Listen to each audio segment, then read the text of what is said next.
Good afternoon, everybody. My name is Inga Cotton. I'm the founder and executive director of San Antonio Charter Moms, and these are Charter Moms Chats, and we've been going live at 4 p.m.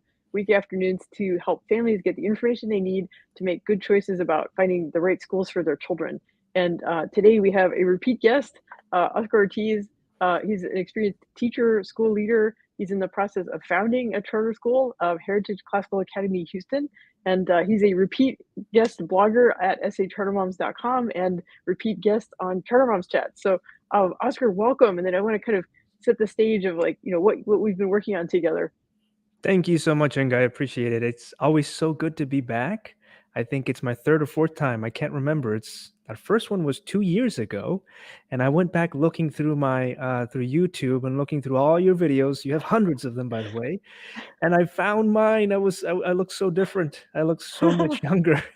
I just love it. Thank you so much for giving me the opportunity to talk about things that I really enjoy. So I'm excited to be back.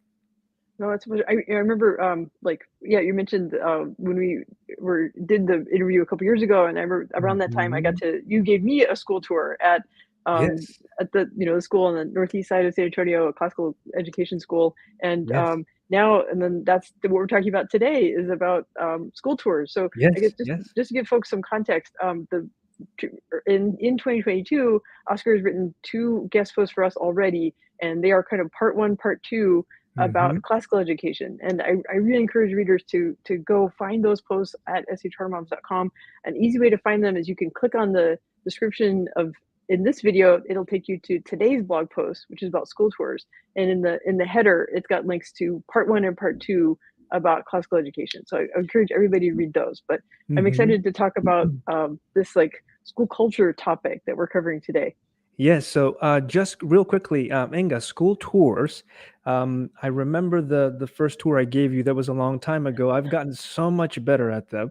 So I'm going to invite you back out to Houston once we have our school open in the fall of 2023, and then you can tell me how much better I've done. You can also tell me if you can see through all of the shiny things that I'm going to present to you after reading my blog post, which is designed to help parents to really look past all the good things and help them determine. It's kind of a compass, right? Help them determine, is this really the school that's going to be best for my child? So I'm excited to delve deep into that here in just a moment. But yes. Yeah. So like the title we came up with is From Impressions to Details, Three Signs of a Good School Mhm. Culture. And that's referring back to a Sherlock Holmes quote of Yes, I love that. Holmes is telling Watson, like, don't focus on the impressions, just pay attention to the details, because Yes. that's the key to, those details are very revealing about what school Mhm. culture is like. So, Yes, I love the quote, and I love that you referenced Sherlock Holmes. If you read the blog posts for our audience who is watching right now, I drew the analogy to dating. So I wasn't as sophisticated as you were, Inga, which I think is great. Being a classical educator, we do introduce our children to great literature. So I should have thought of Sherlock Holmes, but instead I thought it's like dating. You go to a date and you're not you can't see really the flaws of the person that you're with. You're only thinking of, how do I look? Do I look great? Am I giving my best first impression? So it's similar in many ways when you're on a school tour. The tour guide and the school is doing everything in their power to look the best. Now, I just want to say it doesn't mean that they're trying to lie to you. Of all the schools that I've been on tours and all the schools and principals that I know, even non classical schools, it really comes from a desire to want to show off and really want to sell the program that we as educators believe is the best. So again, it comes from a good place. It doesn't come from a place of trying to deceive parents. Nevertheless, it's good for parents and daters to know exactly what they're getting into as soon as they step foot into the campus. That's right. That's right. So, in the post, you have this really good framework about so from your experience as a school leader, when you would give a lot of Mm, tours on your campus, yes. parents would come in and then they'd have different expressions on their faces, and you could kind of infer from their expression maybe what their internal state was like, and maybe what experiences they'd had at their previous school. Because there's usually some reason, right? Like sometimes it's they got PCS or they're moving to a new city. But if Mhm. they're staying in the same city and changing schools, there's got to be something that's prompting them to want to look for another school. Absolutely, and I think it's a hidden reality. It's not spoken of as much as it should be. Our parents who are considering other schools are generally doing it because they are very deeply disappointed with the school that they're currently at, and doing this for many years now, almost, you know, yeah, I've lost count of how long I've been doing this for, and in fact, I've been the tour guide every time. That's another thing I would point out to parents. Keep in mind who's giving the tour. If it's the principal, it tells you something. It means something that the principal is the person doing it. But doing it for so many years, I quickly, even my own staff, we started to pick up on certain features from our parents, and there was a pattern that began to develop. And we could tell that we could really categorize all of our parents into three groups. And I mentioned them in the article or the blog post. And the first group I mentioned is our eager faced parents. And this is generally comprised of our families with IEP students, so our SPED students with special disabilities, or our 504 students. It's also comprised of our students on a 504. So, excuse me, I already said 504, our students who are highly gifted. So, these parents, our eager faced parents is what I call them, generally are coming because they feel that they have been severely mistreated where they're at. They've been ignored. Their children have been essentially, they fall through the cracks and they're not getting what they need. Now, not only is that illegal, it's unethical. At great schools, that doesn't happen. There is a team that's very much dedicated, and in fact, everyone is dedicated to ensuring that these children are getting the best kind of education that they can. The second category that I mentioned is our inquiring faced parents. And these are the parents who really are just looking for something a little more rigorous than what their children are getting. And what I have learned from these parents, and also from doing a little research at the current state of schooling in our country, our children are just not being pushed or challenged anymore. Children are coming home with 15 minutes of homework a whole week. And when you're teaching math, and your math teachers will tell you this often, you really can't learn it unless you're practicing it often. So it's a little bit of well, not a little bit, it's a travesty that our children are not being asked to do more. In terms of reading, they're not being challenged in reading either. They're being given really easy texts that really only appeal to the things that they already like. They're not being asked to expand their taste for other things. And again, they're not bringing any home. Whereas at a good school, and in this case, I'm going to talk about classical schools, we're reading all the time, all day long, in the classroom, outside the classroom.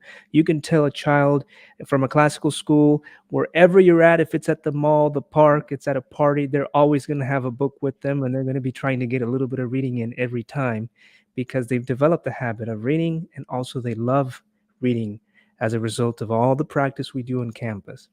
And our third category is our my favorite, as I mentioned in the essay, is our skeptical parents. And these were my favorite tourists because they always asked me the hardest questions.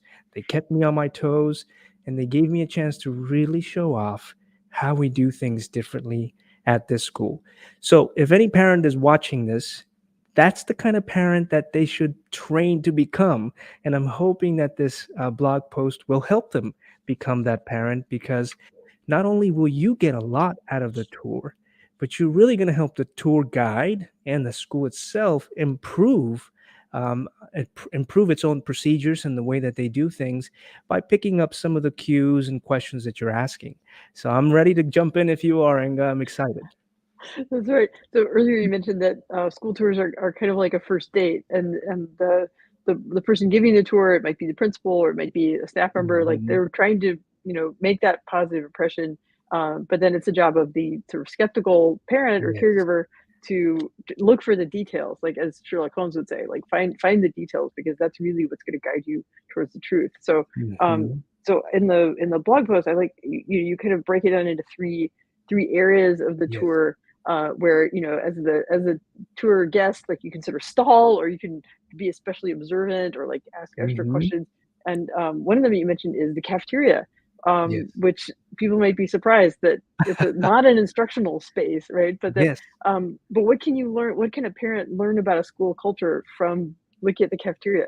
Great. So, before I jump into the cafeteria, there is an important connection that I make between dating and touring the school. And that is that just like dating, what you're really wanting to look for is the character of the person that you're planning on going on a date with. Is this really going to be the right fit for me? In other words, at a school, whether it's a classical school or a non classical school, this applies to culture. What is the culture of the school is, or asking what is the character of the school is the same as asking what is the culture of the school. What are the prevailing practices? What are the values that are really being expressed through some of the behaviors of the staff and the faculty? What does the principal consider to be the most important or the most valuable things that a child should learn? That character is really what a child is going to be steeped in all day long, from 8 a.m., if that's the time that your school starts, all the way to 4 p.m., sometimes 5 if there's an after school, or 6 p.m. if there's an after school program.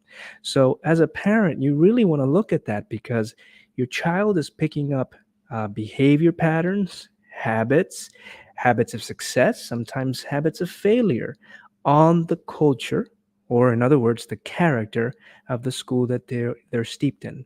So that's why the cafeteria is so important, because the cafeteria is the place where all of the worst habits are going to come out, and you're really going to be able to see if the school has already established the kinds of procedures and practices, and it's expressing the kind of virtues that you would like to see in your children.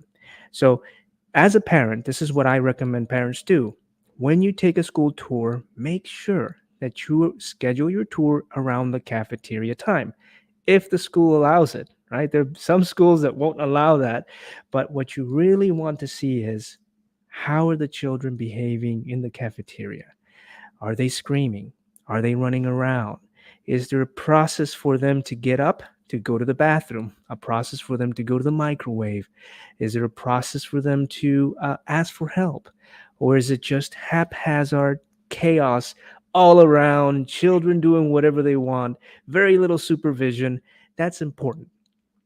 And I point this out. I like to underscore this because a lot of our parents don't realize that the things that we don't want our children to pick up, those bad influences that they come back home with, those are happening in the cafeteria. And I think I make a point in the blog post to really say this is where bad, you pick up bad habits such as using foul language or looking at inappropriate material. If the children have cell phones, anything's accessible to them at that point. This is where a lot of things that you wouldn't want your children to be exposed to without your supervision or without your permission will happen if the teachers are not proactive. And if the principal, especially, is not proactive about training and supporting the teachers in the cafeteria. And we can talk a little bit about that because I always bring it back, Inga, to the principal. If the principal doesn't care about the school, the cafeteria culture, then no one on campus is going to care because no one is going to be held accountable for it. Right. Yeah, and Yeah. like in the post you talk about like kindness and consideration, like how are the students Yeah. treating each other? And I guess the way that that gets like who sets the tone for that Mhm. is like the teachers, but like are the teachers, are they too stressed out? Are they not supported? Is it understaffed? And then that, as you said, the accountability, goes back to Yeah. the school leader. Absolutely. So it's just stunning to me, Inga, to see how much we talk about at schools. For example, we talk about being kind to your peers, being helpful, being considerate. We talk about all these beautiful, what we call at classical school virtues that we would like to see our children exemplifying and practicing. And yet, we talk about it in the abstract. Once they enter the hallways or go to the cafeteria or at the playground, it's as if all those things disappear. And we just let our children kind of organically figure out their way around how to survive. So it really becomes a state of nature in some schools. And that's why we have such a such an increase in bullying as well, which we get to that in just a moment. But it just surprises me that as teachers and as administrators, we're not modeling and demanding that our students practice these good behavior habits all the time. And what better place than to do it at the table when you're sharing a meal with your friends? So at grade schools, what I've seen is leaders take the initiative and then train their teachers to have procedures that every child must follow. So universally across the board, kinder all the way through fifth grade, you get a little more relaxed with middle school, and then you get very relaxed with high school. But we can talk about how you still have a very heavy teacher presence in the cafeteria, because relationships don't just cease to happen or to exist as soon as children enter the cafeteria. And our high schoolers really, really want those relationships with their teachers.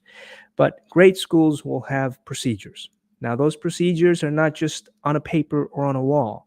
A good or a great leader will make sure that the teachers practice these with their students often, almost weekly, I would say. At least the first month of the school, you're doing it every day for a whole month until it becomes a habit. And then our children, you don't have to then, uh, continue asking your students to behave in a certain way. They just kind of get habituated to the expectations, and they're very high expectations of behavior, and they kind of fall into a good culture that then trickles into their own lives, that they then bring to homes. And one thing I love, Inga, is when parents come to me and say, "I just can't believe the transformation." I had a parent actually one day say to me, "My daughter told me that I was chewing with my mouth open and that I shouldn't do that." So these little things, we teach them table etiquette. We teach them how to pass the salt, if you will, or pass items. Obviously, there's no sharing of food, so that's a very important rule. And then we teach them how to ask for permission to do things in an orderly fashion. Now, my favorite one is cleanliness. There's one thing that I have learned, and as you know, Inga, I don't know if your viewers all know this, but I'm from a different country. So to us, it's very important in my country that the cleanliness after eating, you are responsible for cleaning your table. One thing I saw that kind of shocked me, it was probably my only culture shock when I moved here, and it's the children didn't know how to clean up after themselves. So that's where the first idea occurred to me several years ago. Well, this is a skill that every child should know. And although it's not perfect, you look at your kindergartners, they don't clean their table perfectly, but at least they do it. And we teach them how. And there's a sense of joy that they gain from it, knowing that they're helping the janitor, and that in a way there's a partnership with the janitor, and the janitor is actually someone that we care about, and not someone that we just look at, you know, uh, in many ways in such an ugly way. I've seen some students even laugh at the janitors and play tricks on them. So this is again why it's so important that we take what we teach in the classroom when it comes to good behavior, kindness, helpfulness, and we practice it. And there's no better place than in the cafeteria. Yeah. Well, I know for my own son, like he practiced it at school. We practice it at home, Mm-hmm. and then one of his volunteer projects he helps out at like STEM camps, and a lot of what he does is like setting out materials and cleaning up materials. So if they're making Yes, slime or they're making ice cream, and then he knows how to clean up his space. So it becomes like a workplace skill. It's something that yes. transfers into adulthood, and it starts with building those habits in that first month of kindergarten. Absolutely. And some of the best teachers, and you'll know good teachers, great teachers from your amateur beginning teacher, right? When you just hired someone out of college and they're learning all the skills of a veteran teacher, you'll know that your best teachers know how to create habits in the classroom where the children are pretty much self-monitoring, self-governing of themselves. Look at a great art teacher. One of the biggest challenges that any art teacher has is, well, how do we clean up everything on time for the next class that's about to come in 5 minutes?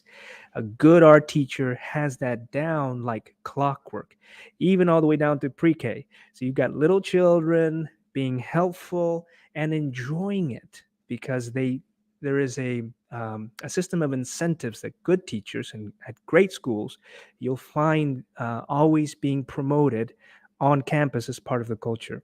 But then again, the leader has to be there. The principal, the headmaster, the head of school has to be present, supporting their teachers. I mentioned in the blog post something that really breaks my heart, and it has for many years now. A lot of the teachers that I get to my school who are looking for jobs, they're there because they don't feel supported from their administration. And what happens is, um, the consequences of a leader who's aloof, or a leader who doesn't really put a lot of stock in changing behavior, is the teacher is overwhelmed by the amount of work that requires, and not having that support means that eventually the teacher, I would say, 6, 7 out of 10 teachers just give up and say, well, I'll do the best I can, and the rest I can't control. So the entire culture of a school gets derailed, and then the people in charge in establishing behavior and the culture are the students at that point, no longer the teachers. And when that shift happens, then it's almost impossible to try to manage the school when the students are really calling the shots on what is cool behavior, what is behavior that should be imitated, what kind of behavior should be rewarded. So as you can tell, children who are weaker and are just learning to find their own identities, they begin to follow that type of leadership that's not found in the adults anymore, but it's found on their more vocal, or their stronger, or their most popular classmates. And that's when we see really the decline of great schools into what a lot of the teachers that I've hired would tell me, it's a penitentiary culture, where I just feel like it's glorified babysitting. And all I'm doing all day is making sure that children don't gouge their eyes out, don't get into fights. I, I didn't get into this field to do that. I wanted to teach something I loved. So again, I want to bring it back to the principal, because if the principal is not prioritizing supporting his staff, then you can expect a really bad culture to be a result of that. Yeah. So we've gotten a Mhm. comment. Okay, this is a big Oh, a so big comment! Brady. Wow. Yeah, so Brady Charlotte is also a fan of classical education. Yes. Um, so and she was in North Texas recently giving a school tour to a state representative. So so she gave me an example here of how the principal there set the tone for behavior standards. And she said that the guest that she brought to the school was very impressed, at what was happening at the classical education school. Um, and he had said he had recently been at a Fort Worth ISD campus. The hallways were total chaos. So that's what you're Okay. talking about, where there's a leader who had checked out, Yes. and then it becomes a state of nature where Hmm. the students they're young, they're impulsive, and they're going to go after what they have a different set of motives than the teachers who are trying to shape them to be productive adults in the future. That is awesome. I love the comment. In fact, I just want a quick shout out to, I think it's Britty. I think I'm Oh, saying that Brady, correct. Britty, Brady. that's right. I'm not sure. But she mentions one of the classical schools that I actually worked at for many years.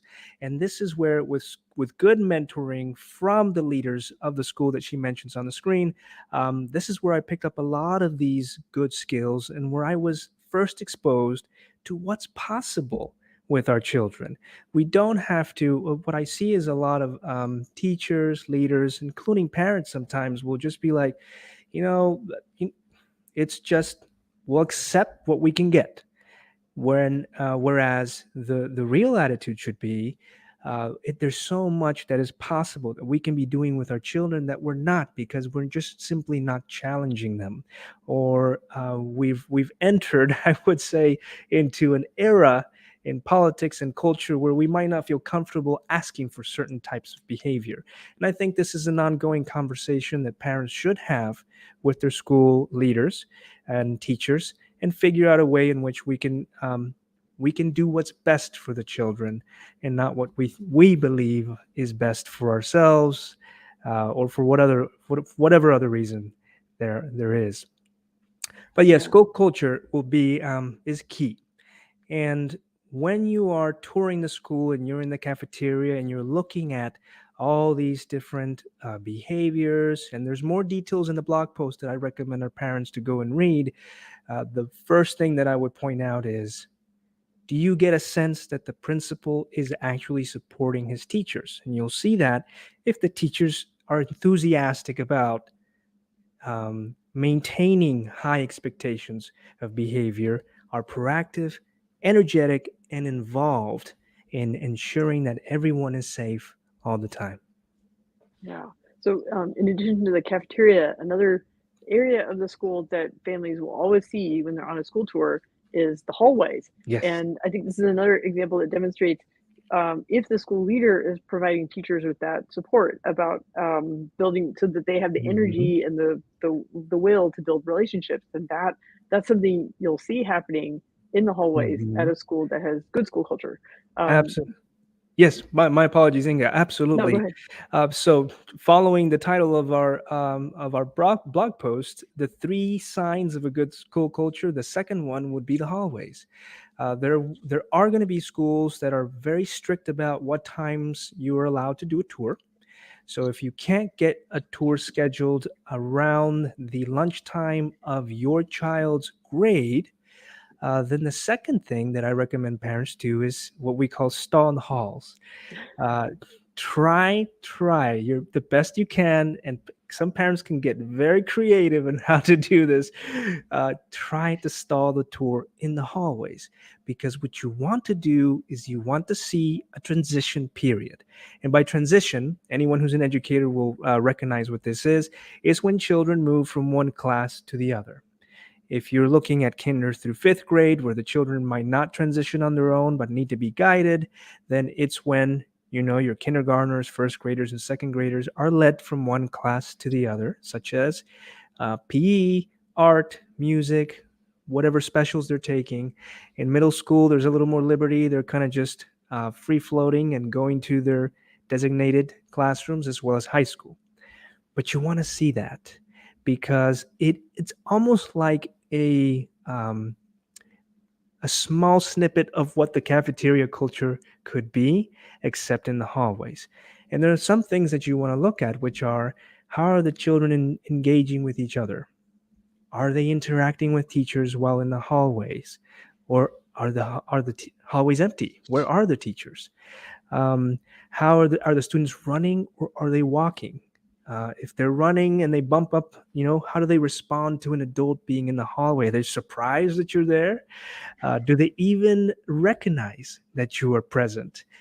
All these little things indicate that the staff and faculty, and again the leader, have not taken the steps to really teach children how to behave, not just around other adults, but also their own peers. Again, if we're trying to teach our children to be kind and considerate with their peers and helpful, then this is the best place, in addition to the cafeteria, where they can practice this.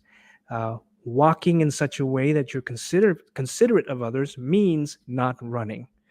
And there's very easy ways to do this. It doesn't involve um, one question that our skeptical parents always ask is, well, you must bring down the whip, and you must, this is a boot camp in here. How do you manage to keep the children so quiet and calm in the hallways?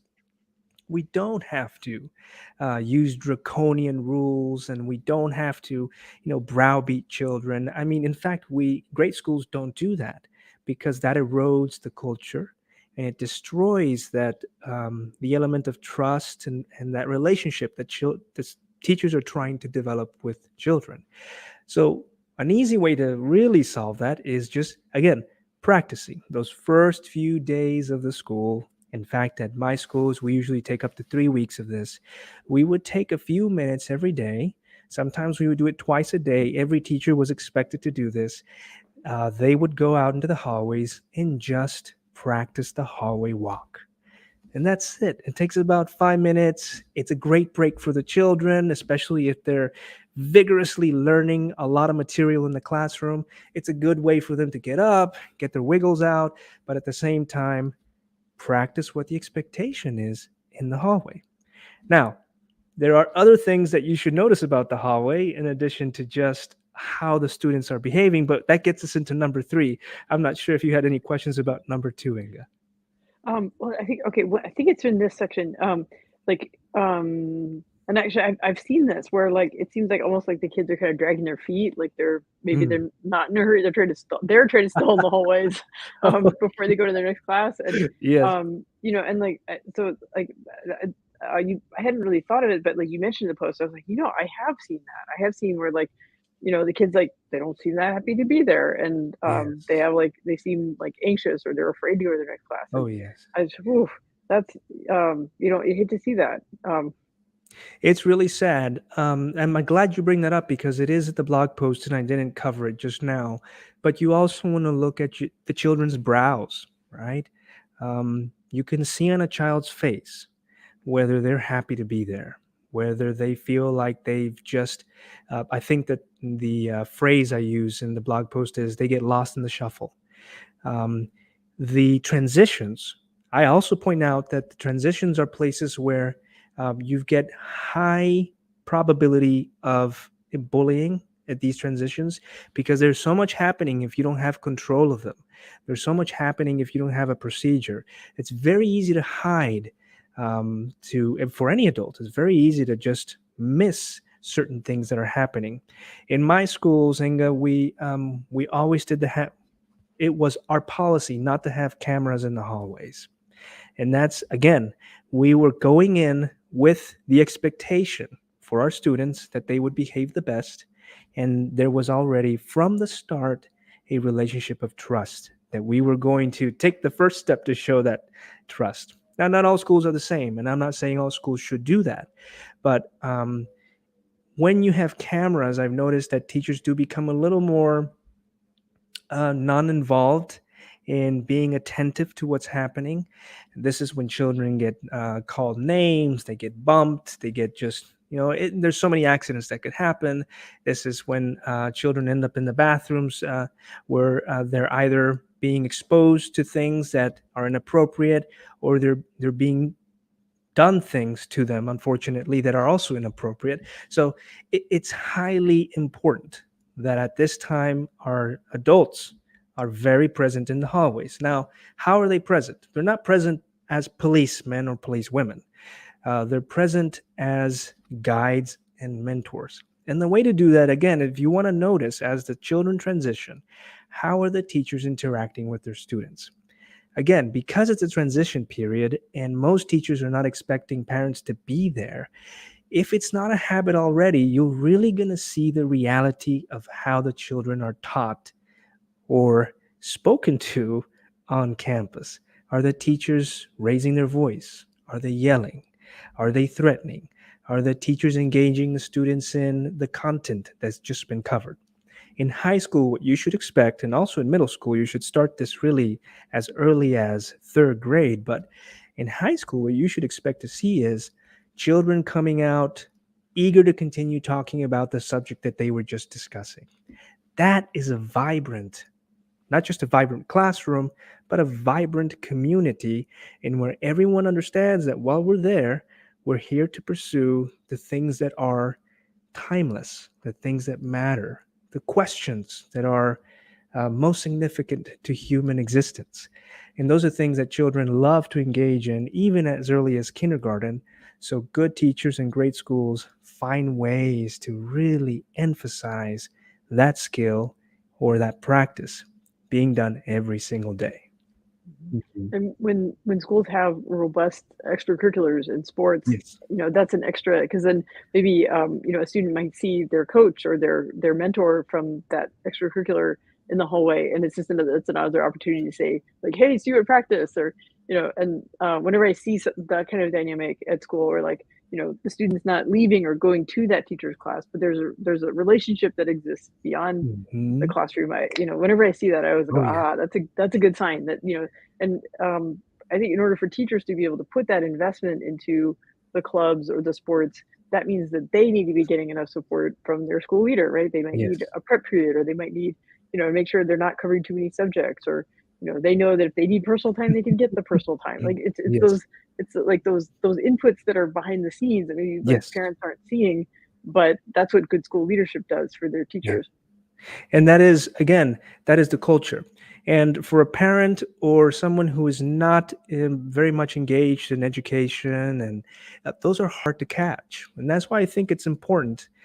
Take a look at the blog post and look at the types of questions. Every one of these, these three signs that we're talking about, have a set of questions in them that you can jot down. You can take with you on a tour. You can even create, turn it into a checklist as you're walking the halls or the cafeteria, and you can just make notes on it and say, oh well, this is interesting that I'm seeing here.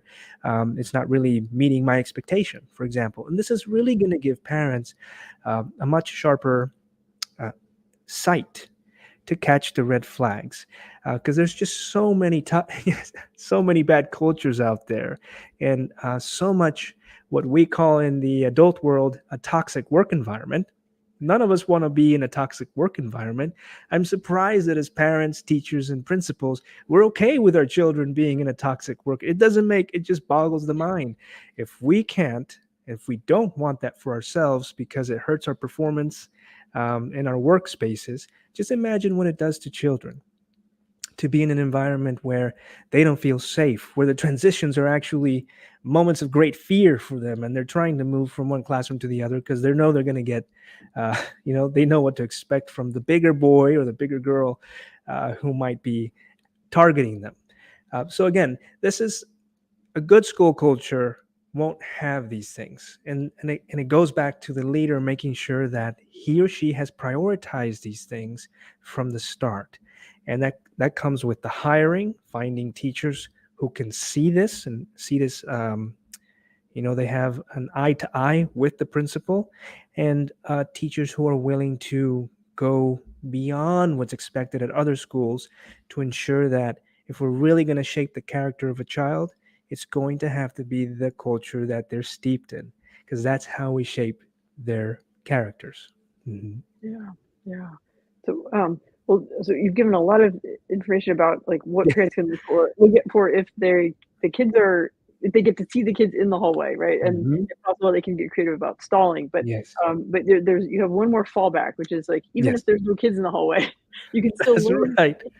from what's presented on the walls.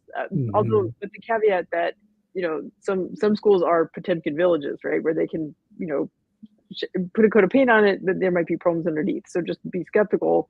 Um, Yes. but so what can families look for in what's on the walls in the hallway? Great. So the third sign of a great school culture is what's put on the hall walls. Let's say that your tour guide, and a lot of tour guides are trained to really usher parents out of the hallways as soon as possible.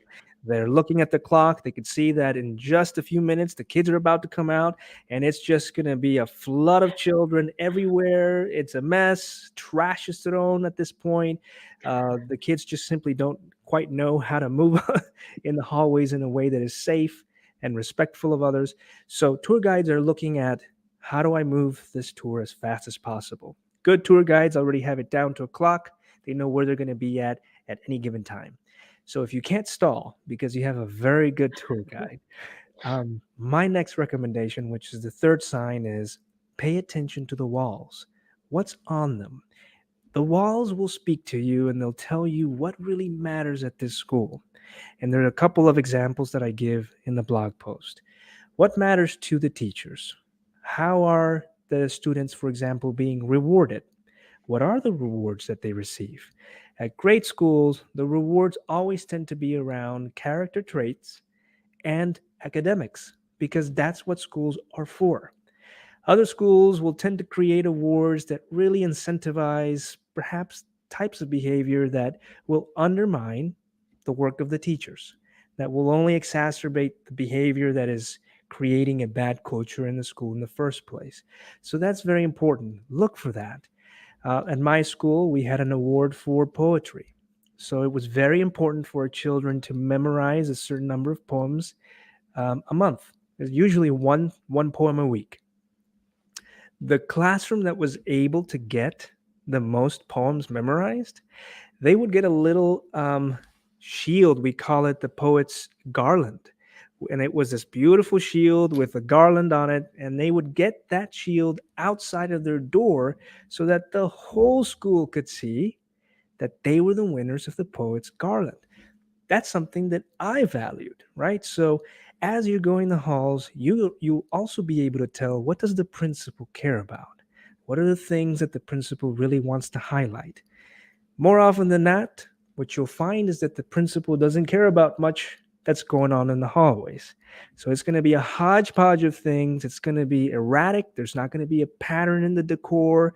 Every single teacher will get to choose however it is that they want to decorate their wall outside their door, and that means that every teacher has very different values. It means that the whole staff is not united in what they're trying to do. It just means so much that leads to schools being very ineffective in guiding students into maturity, right? So, again, look for those signs. What's on the halls? For high school, I get a little bit into the deep stuff for high school in the blog post. I ask, what's on the walls? Is it clubs? What kind of clubs is it? Are they clubs that are they going to enrich and fulfill the life of your children? Are these clubs politically inclined? If they're politically inclined, will it help the resume of your children? Will it hurt it? Will it give your children a richer view of the world, or will it make your child cynical? And these are very important. Who is leading these clubs? Is it a mature teacher, or is it the recent graduate who's very ideologically driven? All these things is very important to keep an eye to, because children are so shapeable, and they are going to pick up on all those cues, behaviors. And the behaviors don't necessarily have to be behaviors that will lead to successful lives. Some of them will lead to very poor lived lives and unhappiness. So parents want to see that and note it in a notepad. Make sure you have a pencil or pen and write these details down as you're walking through the halls. Did I miss anything, Inga? There's a lot there. That's, I think, our biggest. Yeah, yeah. I think there are a few things that you kind of foreshadow, like Mhm. like so, Yes. like one thing that like I know I do this myself, like and I do this with all humility as somebody who has very awkward handwriting, but it's fast. I'm fast, and I Mhm. can read it. But like I've never had great handwriting. Yeah. But I do look at like I mean, at some point in your I think at some point in every person's life, you should learn how to do good handwriting. Now, Yeah. and like I have what I call my teacher writing. So if I'm trying to write neat, I can, Yes. um, and I can still write cursive, but no, but like and if I'm writing notes for myself and I'm fast and they're illegible, that's fine. They're just for me. But what I want to say is like if you can see samples of handwriting on the student work, it shows Mhm. you like how much attention to detail it is. And Yeah. I feel like handwriting, it's like, it's like why did the rock band insist on all the green M&Ms being taken out? It's like they Yeah. weren't being prima donnas. They really wanted to know. It's like, are they following direct? Are the roadies following directions? Like if they can take out the green M&Ms, they probably also didn't Yes. overload the amp, right? And they won't get Mhm. electrocuted by on stage. So, having that attention to detail in the handwriting is like an indicator Mhm. that maybe there's that attention to detail in other Yeah. areas of the curriculum as well. Like, are you making sure that every kid is reading? Are you making sure that every Mhm. kid is learning math facts? And because those things, like, it seems like that every kid should be doing that, every school should be doing that, but Yeah. it's not. And that's what you're hearing from parents who do school tours and say like, well, they just weren't making progress at my kid's school. They, for some reason, these fundamental things are not getting done. And Yes. Yes. No, it's unfortunate. And in a separate blog post, and I make a reference to it in this blog post, I mentioned that I will be writing a new blog post where we discuss how to tell rigor from looking at the work that's been displayed on the walls, which is a whole nother a whole nother 2,000 word blog post right there. There's a lot that can be said towards uh, are the teachers really challenging their students? And as you pointed out, you can see that not just in the handwriting, but you can see it across all subjects. Let's think of art, for example, just as one example. I'm the first to admit, and you don't have to admit this, Inga, and nobody else has to raise their hands, but um, I'm the first to admit that, when a child brings home that is just not good, it goes to the trash. And I know that a lot of our parents are throwing a lot of work in the trash, um, because it's just busy work. And when it's just busy work, we really don't see why I should frame this, right? There's a point in the child's life where, my toddler, oh, this is beautiful, is encouraging and praising. Let's frame this one. And, that those are good things to praise your children, to praise our students, but there is a point in which we're expecting that our school is really going to now push our children to do great work. Now, we're not asking for masterpieces. I don't think any parent is, but at least we're asking for work that is meaningful. And that's really what sets a great school apart from a school that is just, yeah, let's just give them busy work. It's an art class, or let's say PE, for example. I see this so much in PE. Although you can't display their work on the walls, you can, if you're lucky, get a tour of the PE gym. And what happens? What we really see at most PE programs is the children just moping around the gym, rarely breaking a sweat. I mean, what is a PE class if the children are not actually exerting themselves physically? A good PE class is wholesome, and children are just completely exhausted by the end of it. And they're at our school, our children, you could just see a joy in their faces, even for those who it came, it was much harder for them to do all these exercise just by accomplishing what they did at their level, whatever that level was. Everyone was expected to put in their best. So again, look at the work on the walls. It'll tell you a lot. We'll go into how to tell rigor in our next blog post. There's only one last thing I would like to say about the hallways. Good schools, good leaders, good principals. Think of the hallways as an extension to the classroom. Again, every space at a great school is used for teaching. It's an opportunity for learning for our children. There is no space on campus. There should be no space on campus where our children are not being edified, where our children are not being enriched. So at great schools, you will see beautiful artwork. Now, I'm not talking about the children's work in this instance. I'm talking about what I would do in my hallways is I would canvas an entire hallway with the best masterpieces of art that have been produced in the last 2,000 years, right?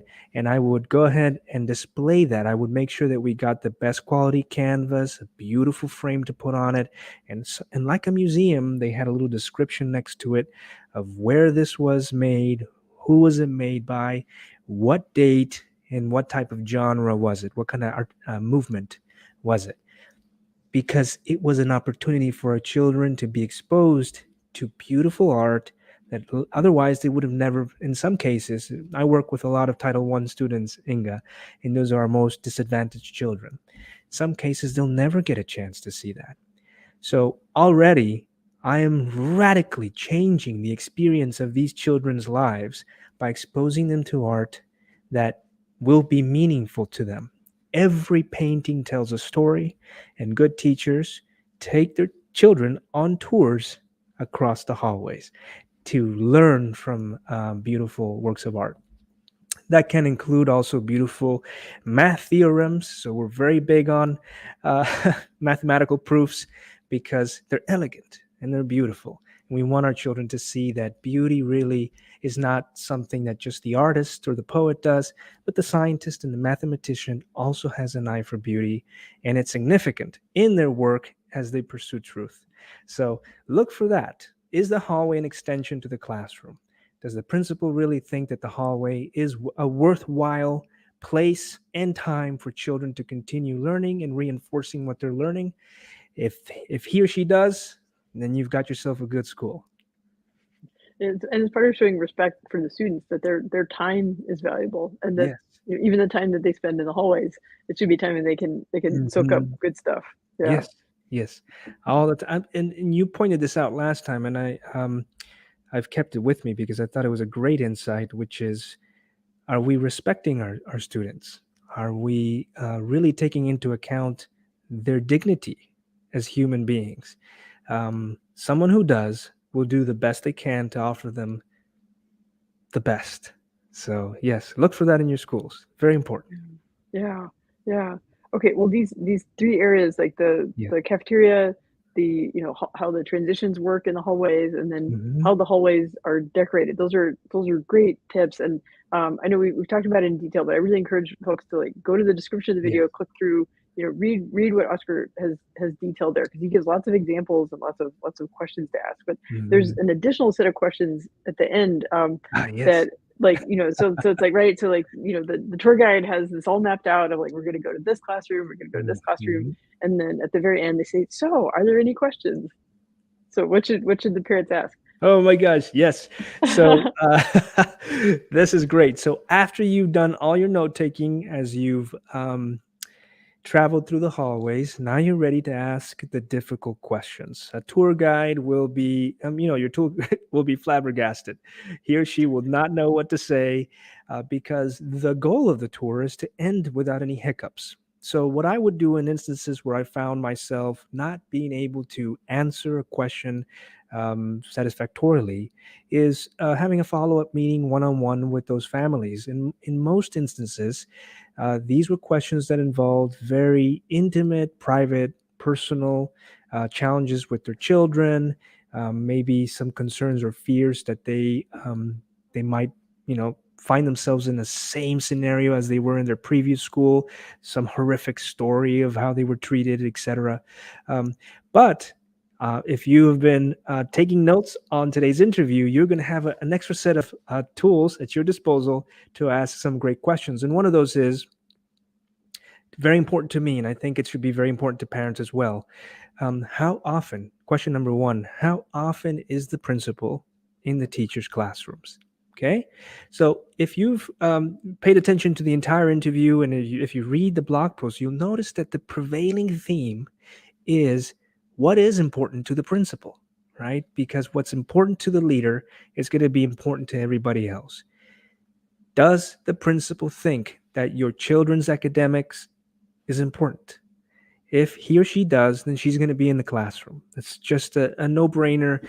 For some reason, unfortunately, most principals don't do that. They're locked up in their offices. They never come out.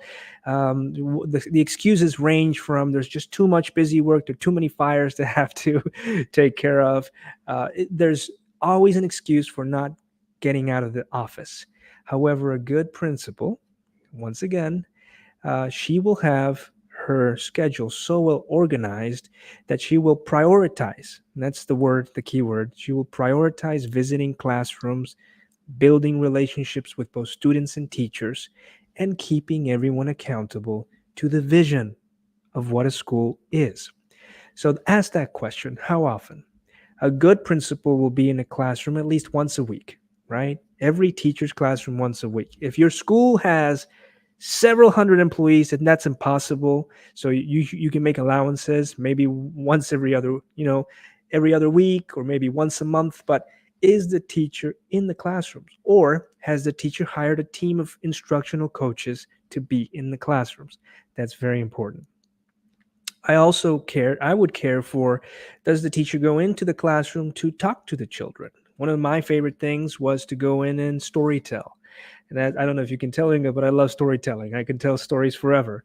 So my third graders, my kindergartners, my fourth graders, they all loved it when I came in, and it was story time with the principal, and I got to read from a classic, maybe a classic fairy tale, a folk tale from around the world, anything. The children really cherish those moments. So ask, is that important to the principal? Another question you can ask is, what books, right? And this is, I usually don't stick to one. I like to throw out more. Give me 5 books, the 5 books that the teachers and the principal think a child must read. If all we had left in the world is 5 books, which 5 books would those be? That can tell you a lot. If the tour guide is not prepared, that tells you a lot. If it's the principal and the principal can't tell you that, well, that tells you a lot, because it is clear that the principal has not thought through the most important aspects of an education. And that's not the kind of school that you want to send your child to. So, yeah, that's just a small sampling of the questions. I think we missed a couple, but I recommend parents read it. I think it's a.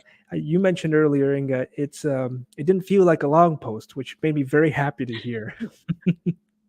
Yeah, no, well, it's well organized and it's really Mm, interesting, and I feel like that it's very broadly applicable because these mhm. things apply.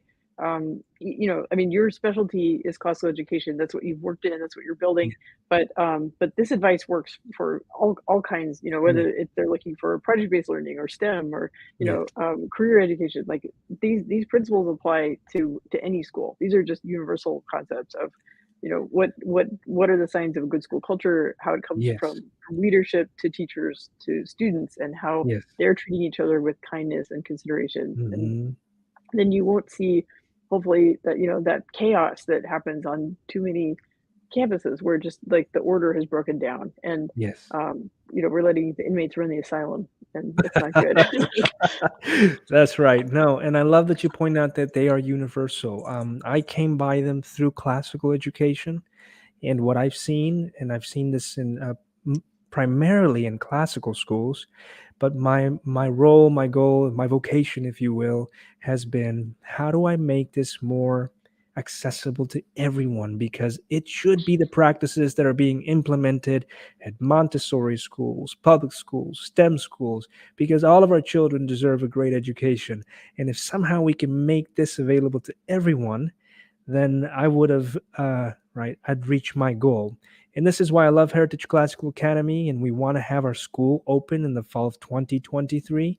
We want to create a model school for all schools to be able to learn from and just implement some of the things that we've learned, not just from experience, but also from hundreds of years of research, which is classical education, right?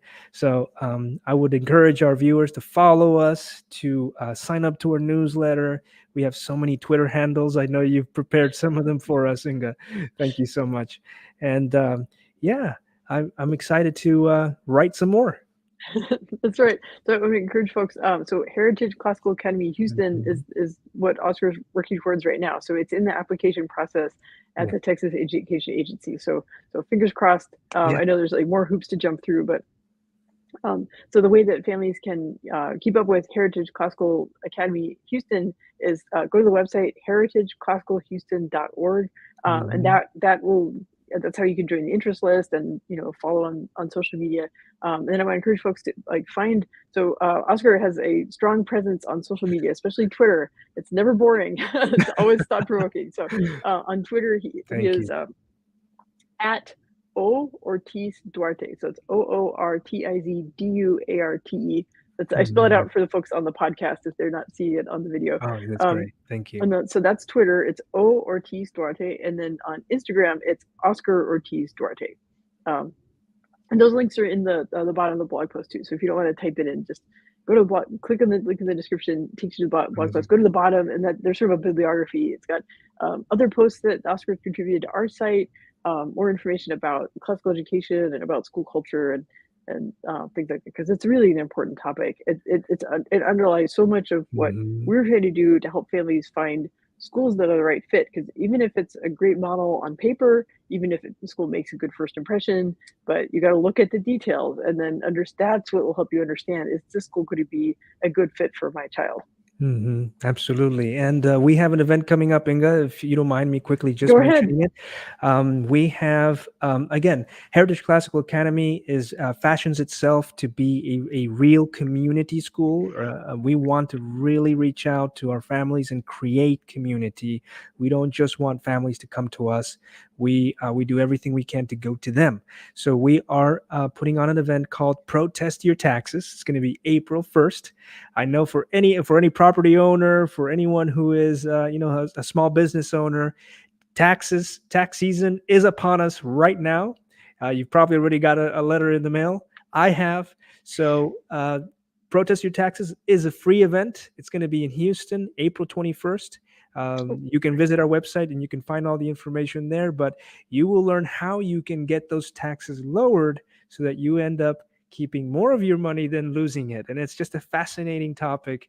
Um, one of many topics that we're going to be offering at Heritage Classical Academy, just as part of community service and building those relationships with uh, our neighborhood.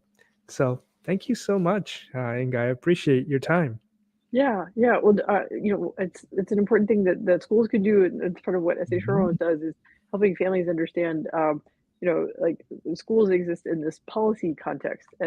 and part of raising the quality of education in our communities Mhm. means understanding like how power works, and like we need to create to support high quality schools. We need to understand how the system works. So I'm Yeah. really happy that at Heritage Classical Academy, you're doing the work to help parents be Yeah. advocates for quality education. Absolutely. Okay. All right. Well, thank you so much, Oscar. I encourage My everybody pleasure. read the blog post, and share this this video, this podcast with your friends so they can soak up this good advice. It'll help them to hopefully find schools that are the right fit for their kids. Mhm. Have a good day, Inga. I look forward Okay. to the next time. Okay. Thanks, Oscar. Appreciate it. Thank you. Bye bye.